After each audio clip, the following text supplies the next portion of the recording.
Ele jurou que era só uma colega de trabalho, até eu atender o telefone por engano. O aroma familiar de café moído e o chiado distante da máquina de lavar roupas, que parecia uma trilha sonora constante em nosso lar, preenchiam o apartamento naquela manhã de sábado, um som que em outras circunstâncias, me traria uma sensação de paz e aconchego. Eu, Helena, me remexia sob os lençóis de seda, apreciando os últimos minutos de um sono tranquilo, o calor reconfortante do corpo de Daniel ao meu lado. Nosso ritual matinal era um balé coreografado de pequenos gestos de carinho, o beijo sonolento na testa, o café que ele preparava com maestria, o riso compartilhado sobre algum sonho bobo. Daniel era o homem da minha vida, meu porto seguro, meu alicerce. Juntos há 7 anos, 4 deles vivendo sob o mesmo teto, havíamos construído uma vida que para mim, era a personificação da felicidade e da estabilidade. Ele era o mais perfeito cavalheiro, o companheiro ideal, o futuro pai dos meus filhos, em meus mais doces sonhos. Daniel, um homem de 40 e poucos anos, com uma postura elegante e um sorriso que desarmava qualquer um, trabalhava como gerente de projetos em uma grande empresa de tecnologia. Sua carreira era promissora, exigia dedicação, viagens frequentes e muitas vezes, longas horas no escritório. Eu entendia, apoiava e o admirava por sua paixão pelo que fazia. Uma figura recorrente em suas histórias de trabalho era Juliana, uma colega que ele descrevia como extremamente competente, mas um pouco intrometida, ou aquela que resolve todos os pepinos do projeto. Ele sempre falava dela com uma certa naturalidade, um tom quase informal, como se ela fosse apenas mais uma peça no complexo quebra-cabeça do escritório. A Juliana me ligou de novo, Helena, para discutir os relatórios do Q3. Ela é implacável, sabe? Ele diria com um leve revirar de olhos divertido, enquanto desabotoava a camisa depois de um dia exaustivo. Eu, ingênua, interpretava isso como um sinal de transparência, de que ele não tinha nada a esconder. Afinal, se ele falava dela tão abertamente, sem ressalvas, sem hesitação, que mal haveria? A confiança entre nós era, para mim, absoluta, inabalável. Uma peculiaridade de Daniel que sempre me chamou a atenção, e que ele sempre justificou com sua convicção de que não há nada a esconder de você, meu amor, era o fato de ele nunca jamais trancar o celular. A tela de bloqueio era inexistente, e o aparelho estava sempre ali, sobre a mesa de cabeceira, na bancada da cozinha, no carregador da sala, acessível. Eu via isso como um gesto de confiança, uma prova viva de nossa conexão, de que éramos um só. Nunca em minha vida, nem por um segundo, pensei em invadir sua privacidade. Meus valores não permitiam, e a segurança que eu sentia em nosso relacionamento era tanta que a curiosidade nunca se instalou. Ele confiava em mim, eu confiava nele. Simples assim. Naquela manhã de sábado, porém, o destino, com seu senso de humor distorcido, resolveu reescrever o nosso roteiro. Daniel se levantou primeiro, com seu costumeiro alarme suave de celular, e foi para o banheiro. O chuveiro começou a ronronar, abafando os sons da casa. Meu corpo, ainda embalado pelo sono, sentiu um formigamento incômodo, e a boca ressecada clamava por água. A mesa de cabeceira, ao meu lado, sustentava um copo vazio e o celular de Daniel. Enquanto estendia a mão para pegar o copo, meu cotovelo esbarrou sem querer no aparelho. Ele deslizou suavemente e caiu no tapete macio, a tela se iluminando com o impacto. Uma notificação chamou minha atenção, vibrando com uma urgência que me arrepiou. O nome, Julinda. Sem sobrenome, sem foto de perfil. Apenas Julinda. Meu coração deu um salto descompassado, um batimento que pareceu ecoar em todo o meu corpo. Não era um nome de trabalho. Não era o nome completo de Juliana. Era um apelido íntimo, carinhoso, um diminutivo que parecia sussurrar segredos. O remetente claramente não era um contato profissional. A tela acesa revelava uma mensagem de texto.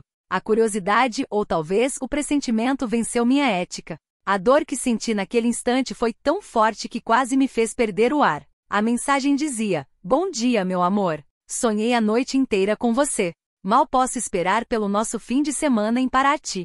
A Helena vai estar ocupada com a família, então teremos a casa só para nós. Te amo muito." Coração vermelho, o mundo ao meu redor começou a girar, não em um movimento suave, mas em um turbilhão caótico que ameaçava me engolir. O cheiro de café, antes agradável, agora me dava náuseas. O som do chuveiro, antes acolhedor, agora parecia zombar da minha ingenuidade.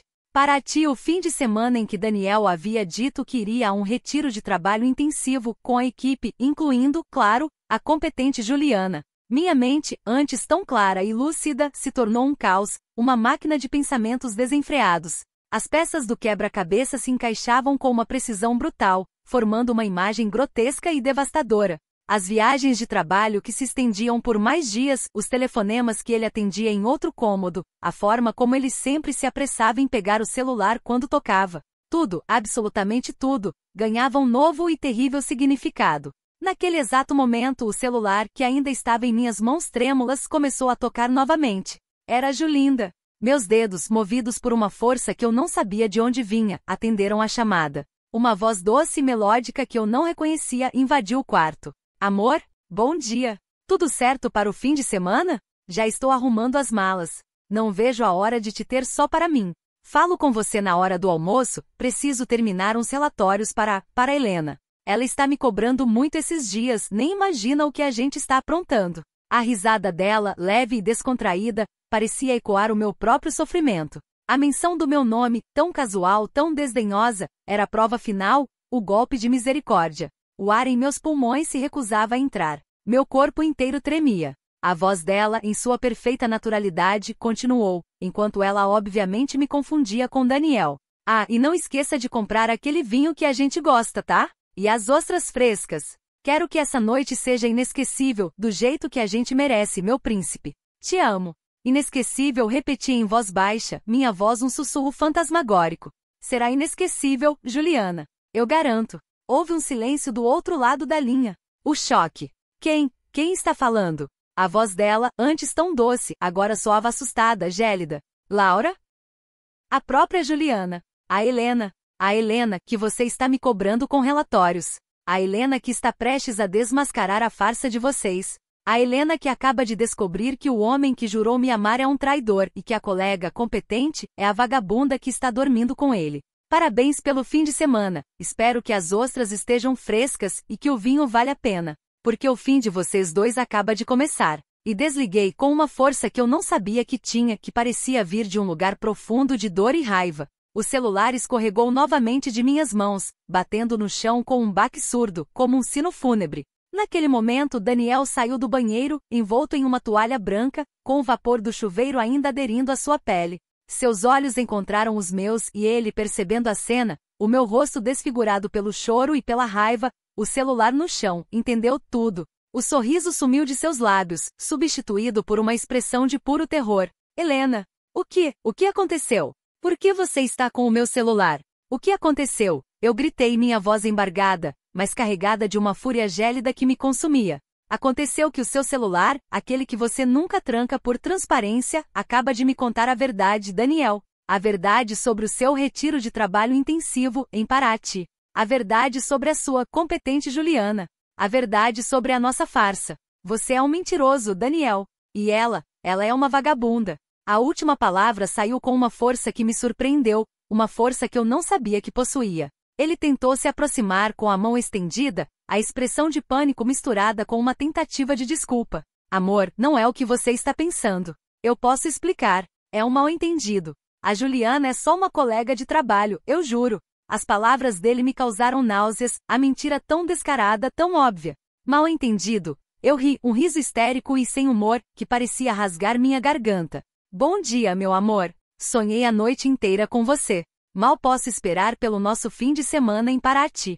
A Helena vai estar ocupada com a família, então teremos a casa só para nós. Te amo muito. Isso é um mal-entendido, Daniel? E falo com você na hora do almoço, preciso terminar uns relatórios para Helena. Ela está me cobrando muito esses dias, nem imagina o que a gente está aprontando. É um mal-entendido, Daniel? A cada palavra eu via seu rosto empalidecer, sua postura encolher. A toalha que o envolvia parecia um sudário. Ele tentou negar, tentou se defender, mas eu não o ouvia mais. Minha mente já estava em outra dimensão, repassando todos os momentos, todos os gestos, todas as palavras que antes eu havia ignorado. As viagens de trabalho para cidades litorâneas, sempre com uma desculpa esfarrapada para não me levar. As reuniões de última hora que o faziam chegar em casa na madrugada com cheiro de outro perfume, que eu atribuía ao ar-condicionado do carro. Os presentes que ele me dava, sempre tão caros e vistosos, agora pareciam subornos, tentativas desesperadas de acalmar minha intuição,